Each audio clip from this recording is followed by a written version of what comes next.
Hey everyone, welcome back to another video where I try to justify another knife purchase. Recently, I came across a post on Instagram of a knife I hadn't really seen before, and I kind of quickly fell in love. Soon I found out this was coming from maker Wear Knives out of Alabama.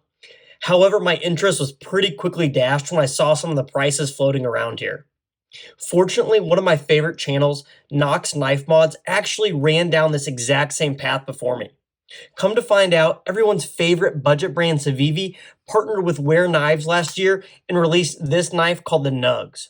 Unable to afford the premium model, would this cheaper blade be a hit or just another miss?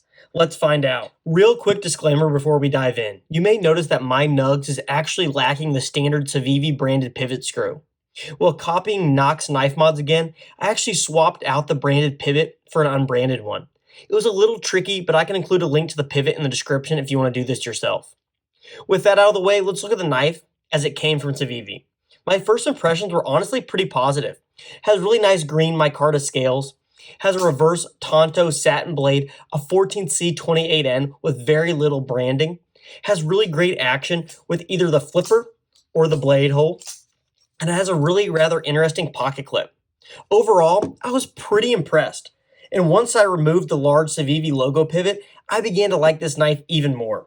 However, I can't get the idea of dyeing the scales out of my head. So we're back with dyed scales. And how'd they turn out? Boom.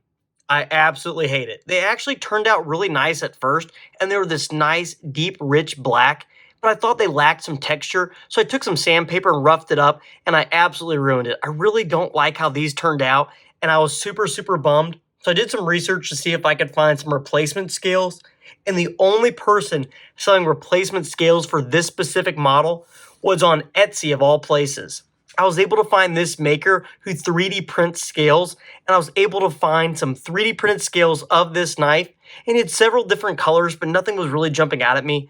So I got these in bone in case I wanted to dye them again later. So let's fade away, see if we get these installed, and see how they look. So we're back, and the scales have finally been applied.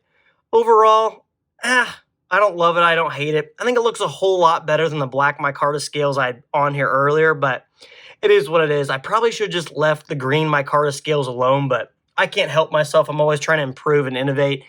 Overall, I think this is a nice backup option, considering I kind of messed it up earlier. There wasn't really any options on scales out there, so I want this kind of light color in case I want to dye it down the road. As you can tell, I haven't learned my lesson. I'm thinking a brown might be pretty cool. Overall, this is okay for right now. This bone color is really interesting. I kept the standard back spacer just to give a little bit of a contrast. Overall, I really do like this knife, the Civivi Nugs. Really cool, decent price, good budget option with cool materials, interesting design. Still bummed about the green micarta handle scales, but whatever, it's just a lesson. So here it is, guys, the Civivi Nugs. If you like this video, don't forget to like and subscribe to get more videos like this one, because I have so many more planned coming out in the future, and I'll catch you in the next one.